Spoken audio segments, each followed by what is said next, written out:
Hello everyone, my name is Dominique Walker and I'm the Publishing Officer for the Scottish Universities Press, and I'm really delighted to be speaking at the Library Publishing Forum. So, as an introduction, 18 academic libraries across Scotland are working together to develop a fully open access publishing press that is owned and managed by the participating libraries. The press was developed throughout 2022. We launched our open call for book proposals in February this year, and we're now reviewing our first monograph proposals. Today I want to provide an introduction to SUP, covering the background to the project and how we developed our collaborative model across our 18 institutions. I will also look at where we've got to so far and what we've got planned next. The project is being coordinated through the Scottish Confederation of University and Research Libraries, or SCURL, which is the membership body that supports collaborative initiatives across Scotland's academic and research libraries. SCURL has existed in some form for over 30 years now, so member libraries have a really strong background in working together to support different cooperative developments. An example of this is Schedule, or the Scottish Higher Education Digital Library. SCURL launched Schedule back in 2009 to provide equality of access to electronic content for library users across SCURL member institutions through collaborative procurement and licensing, meaning that all institutions, regardless of size, can access the same content. And this has developed a culture of cooperation and collaboration among staff across the different institutions. And it's this collaborative experience that provided the foundation and the framework to take forward this new open access initiative. SCURL's existing business committee were able to take forward plans, and it was possible to set up working groups and boards based on existing SCURL infrastructure to get the press off the ground.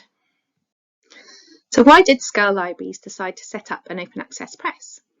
The process really began with the identification of a shared challenge across Scottish academic libraries, and in this case it was a growing need for a clear and cost-effective route to open access publishing that was going to align to the principles of Plan S, which is looking to create more fair and equitable publishing models.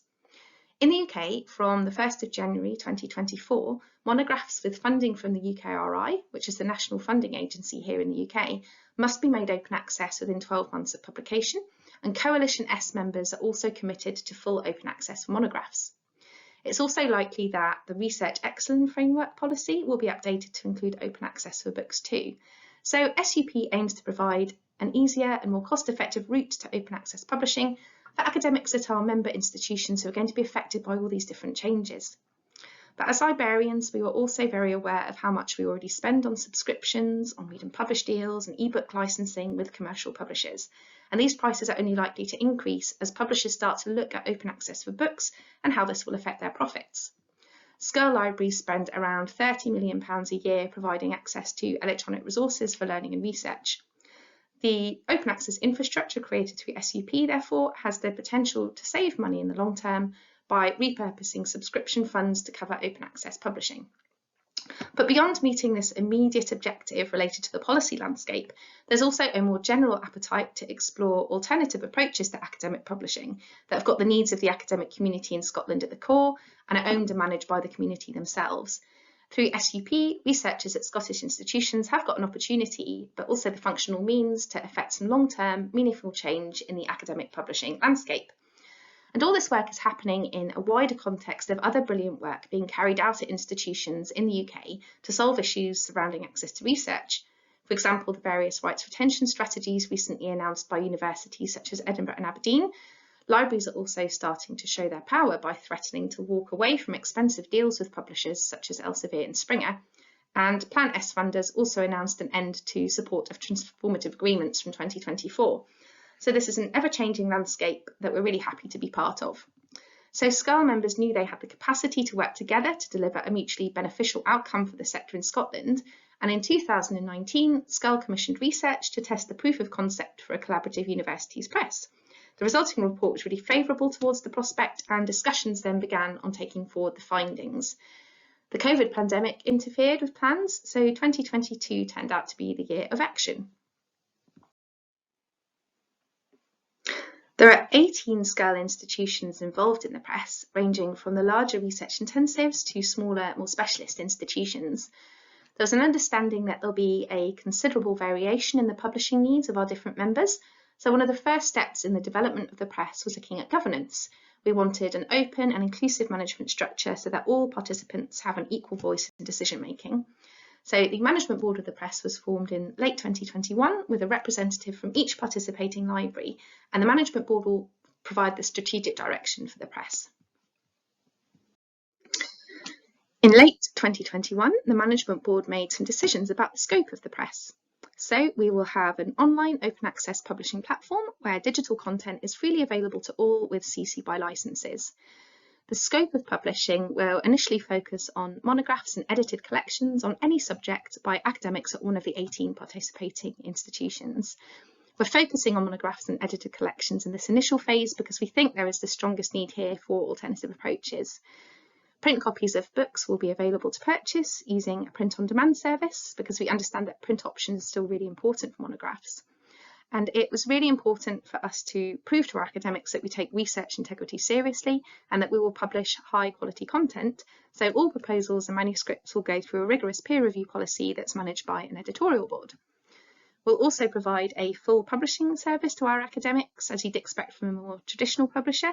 And this includes everything from the production, for example, professional copy editing and typesetting, through to marketing, discoverability, reporting on usage statistics, and securely archiving the titles to ensure the ebook will always be available open access. So how have we achieved this and what have we done so far? The approach of the press is very much dependent on the contributions of the SCUL member libraries, using the skills and expertise available across the network to drive the project. The SUP model has been developed through consultation with the academic community in Scotland and with reference to best practices and emerging research in open access publishing.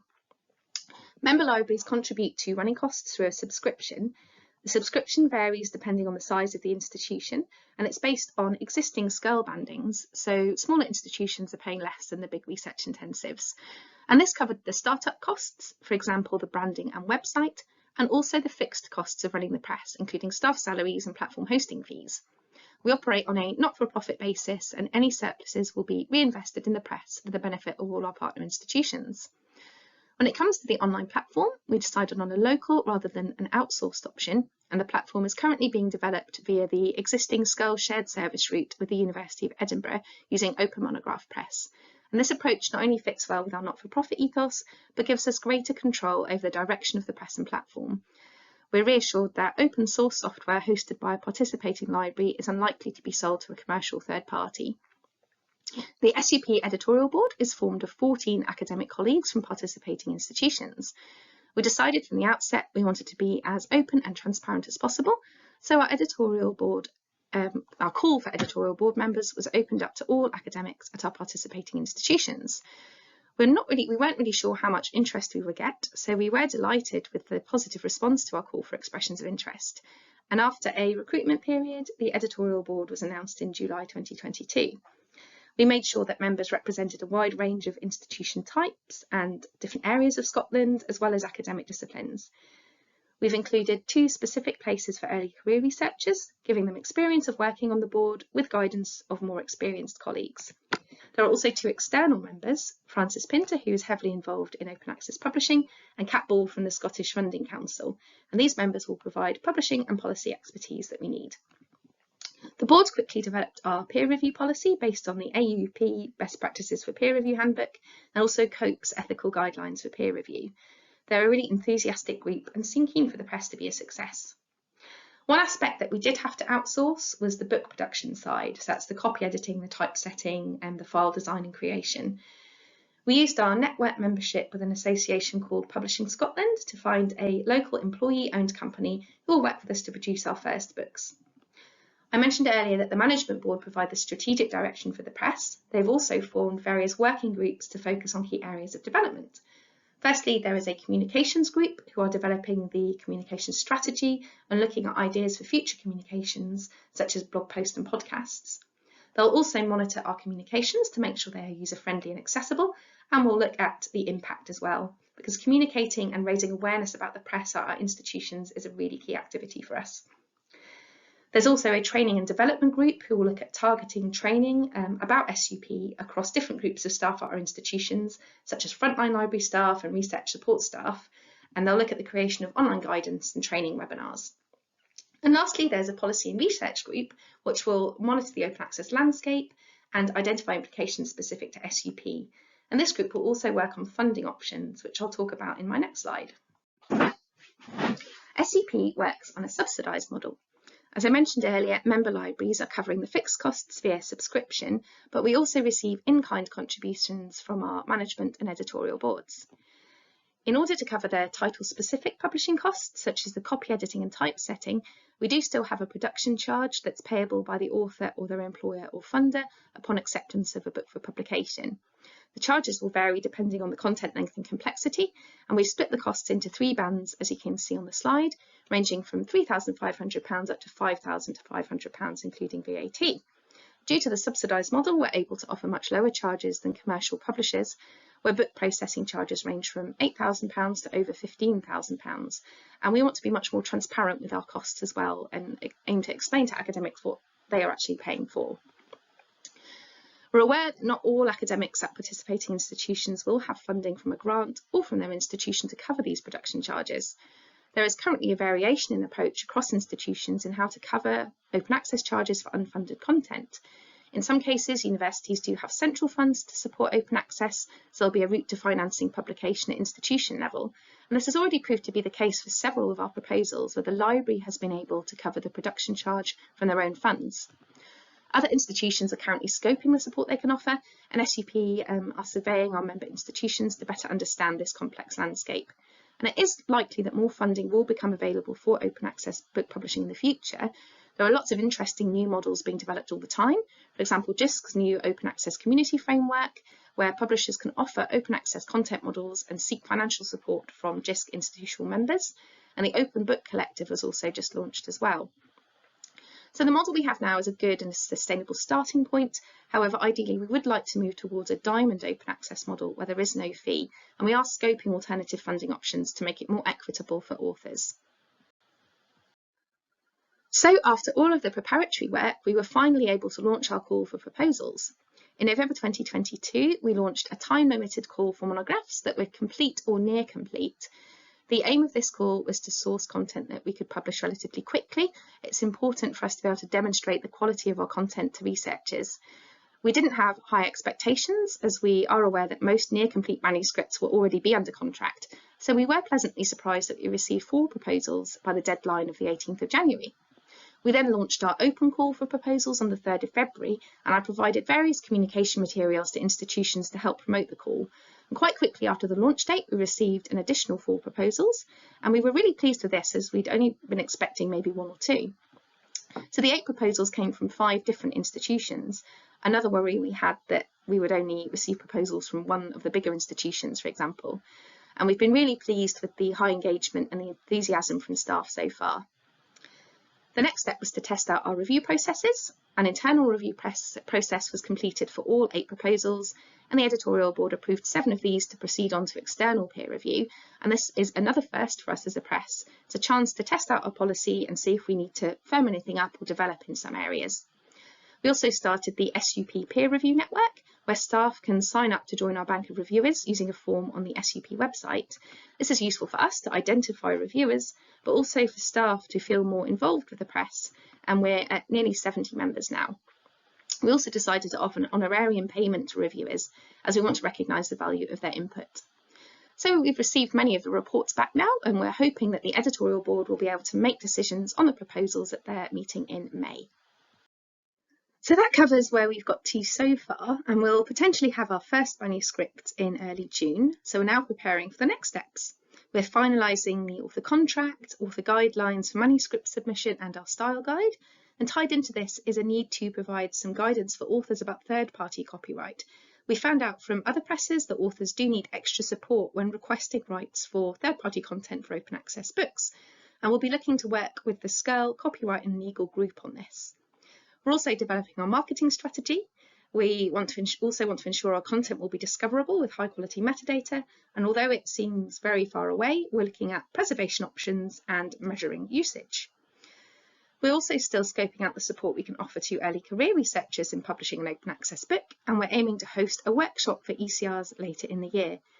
As I discussed earlier, funding will be a really important piece of work for us, as we aim to make the publishing model as equitable as possible for all authors, regardless of their funding situation. And we're still very much in the startup phase of the press. testing our processes and making sure our models work. However, we do very much intend to scale up in the future and to expand out to publish other types of content such as textbooks and journals. Lastly, I want to talk about one of the external groups that we're involved with.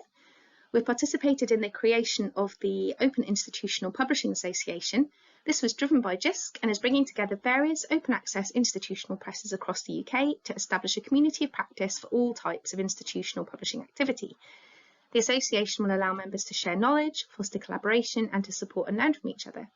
It will act as a central hub for exchanging knowledge and training, and it is an opportunity to provide a collective voice big enough to make a difference to the open access conversation, as well as an opportunity to advocate for and raise awareness of institutional open access publishing. We're now inviting expressions of interest, and we hope to hold the first meeting of the association in July. We'll also launch a website then as well to provide more information, but if you want to get in touch and find out more, you can email oipa.contact@gmail.com. So thanks very much for listening. We are still in the very early days of developing the press, so please do get in touch with me if you have any advice or any questions. We're always happy to collaborate and to share with others. So thank you.